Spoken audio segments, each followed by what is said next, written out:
तो गाइज इसी तरीके से मैं भी बहुत सारे वीडियोस देखती थी और वीडियोस से सीखती थी और बहुत कुछ करती थी। और आज मेरा खुद का अपना सैलून है और यहाँ पर स्टूडेंट आते हैं, सीखते हैं।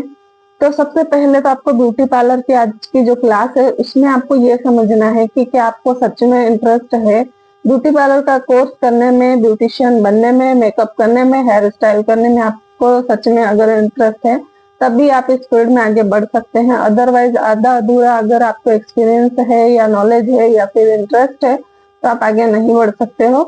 तो सबसे पहले अपने अंदर की स्किल को जानना जरूरी है। सो गाइज आज की जो क्लास है वो है आईब्रो। आपको किस तरीके से थ्रेड को पकड़ना है, क्या आपका थ्रेड भी स्लिप हो जाता है, हेयर नहीं पकड़ता है और आपको थ्रेडिंग करने में प्रॉब्लम होती है, या आपको धागा पकड़ने में प्रॉब्लम होती है, आपका धागा छूट जाता है। अगर आपकी कोई भी प्रॉब्लम्स है तो उसको हम इस वीडियो में क्लियर करेंगे। तो किस तरीके से आपको कौन सा थ्रेड लेना है, किस तरीके से पकड़ना है, किस तरीके से आपको हेड मूवमेंट करनी है, किस तरीके से आपको धागे का मेजरमेंट करना है, थ्रेड का, तो ये सारी चीजें इस वीडियो में कवर होने वाली है। तो बने रहिए। तो गाइज मेरे पास में है ये दो थ्रेड। तो ये व्हाइट वाला और ये है। ये ऑलमोस्ट सभी गर्ल्स को अभी पता ही होगा कि इन दोनों में डिफरेंस क्या है। और अगर नहीं पता है, अगर बिगिनर्स हो, कोई गांव से ये वीडियो देख रहा है, तो मैं बता देती हूँ कि इसके अंदर है कि ये प्रैक्टिस के लिए है और ये रियल क्लाइंट के ऊपर है। रियल आईब्रो जब आप बनाते हो ये उसके लिए है, प्रैक्टिस के लिए है।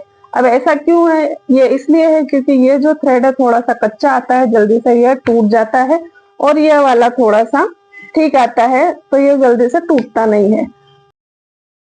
तो गाइज ये डिफरेंस है दोनों में। और ये थोड़ा सा जो है मोटा है और ये थोड़ा पतला भी है। तो गाइज आप प्रैक्टिस के लिए ये वाला ले सकते हैं और रियल अगर आपको वर्क करना है तो आप ये ले सकते हैं।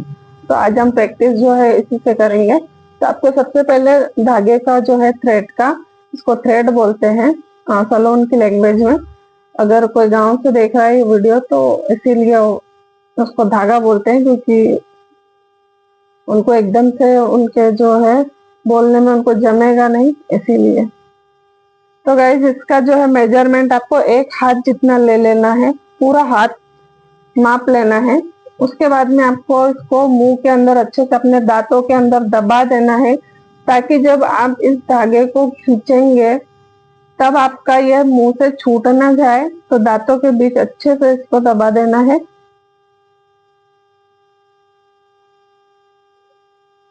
इस तरीके से। उसके बाद में ये जो रील है, तो आपका धागा इस तरीके से नीचे रहना चाहिए, ना कि ऐसे ऊपर रहना चाहिए। आपका थ्रेड रहेगा नीचे। नीचे रखने के बाद आपको इस तरीके से आपकी जो दो फिंगर होती है इसके बीच में से इसको निकालना है। दो फिंगर ये साइड, दो फिंगर ये साइड, बीच से निकलेगा। उसके बाद में थंब की मदद से इसके ऊपर थोड़ा प्रेशर आपको रखना है। ये हो गया रील का काम। उसके बाद में आपको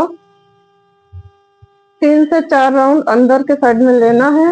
1 2 3 4 5। मैंने यहाँ पर 5 राउंड लिया है। इसके बाद में ये आपकी बन गई सीजर। तो गाइस आपको ये बन गई आपकी सीजर, ठीक है। तो इस तरीके से पहले तो आपको प्रैक्टिस करनी है। आपके थ्रेड के अंदर आपको आवाज आनी चाहिए।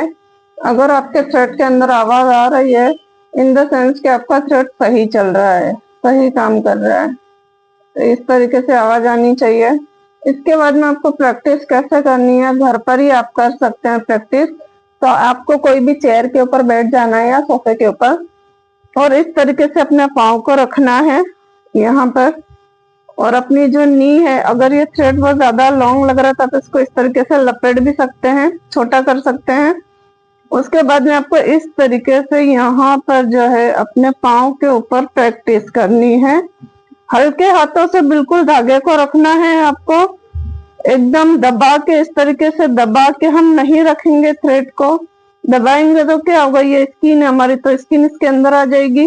तो इसको हल्के हाथों से रखना है और ऐसे खींचना है, बस हल्के हाथों से रखना है और खींचना है ऐसा। अब जो हमारा हेड का मूवमेंट है वो भी ऐसे ऐसे बार बार नहीं होना चाहिए, उसका भी आपको ध्यान रखना है। ठीक है, तो आपको क्या करना है, हल्के से आपको इस तरीके से थ्रेड भी चलाना है और अपने हेड का मूवमेंट भी आपको स्ट्रेट रखना है। इस तरीके से आपको प्रैक्टिस करनी है। और ये जो आपकी फिंगर है दोनों, इससे आपका थ्रेड होल्डिंग रहेगा ये वाली फिंगर से, और यहाँ से आपको सीजर को कम ज्यादा आप इस तरीके से कर सकते हैं। तो ये आपकी दोनों उंगलियां चलेगी, थंब और ये फिंगर चलेगी इस तरीके से। तो आपको अगर ज्यादा रखना है तो आप ऐसे कर सकते हैं, कम रखना है तो आपको दोनों का ऐसे कर सकते हैं। तो इस तरीके से आपको होल्डिंग करनी है। देखिए मैंने कैसे की है, ये वाली फिंगर पर, बीच वाली फिंगर पर होल्डिंग किया हुआ है थ्रेड। तो इस तरीके से आपको कम ज्यादा खोलना है थ्रेड को और बंद करना है। तो इसकी प्रैक्टिस कीजिए। और ये लास्ट के 2 फिंगर आपकी खाली रहेगी, इनसे आपको कुछ भी नहीं करना है, सिर्फ ये 3 फिंगर का काम है आपको। तो एक से बीच वाले से तो होल्डिंग रहेगा, बाकी के 2 फिंगर से आपकी जो सीजर है इस तरीके से खुलेगी बंद होगी, खुलेगी बंद होगी। ठीक है, तो इसी तरीके से आपको जो है करना है। तो आप भी इसी तरीके से प्रैक्टिस कीजिए। और मेरे फिंगर का मूवमेंट, हाथों का मूवमेंट, हेड का मूवमेंट सारा कुछ नोटिस कीजिए किस तरीके से मैं कर रही हूँ। और बिल्कुल आपको हल्के हाथों से रखना है और थ्रेड को चलाना है। अगर आपको ऐसा लगे तो आप वीडियो को जो है और रोक कर भी देख सकते हैं मेरी जो मूवमेंट है। और नहीं समझ में आता है तो वीडियो को बार बार देखना है आपको, ताकि आपको समझ में आए। और आपको जो है थ्रेड भी जो है तो गाइस थ्रेड आपको मुंह में जो है टाइटली आपको प्रेस करके रखना है, ताकि आपका थ्रेड छूटे भी ना और आपका काम भी होता रहे।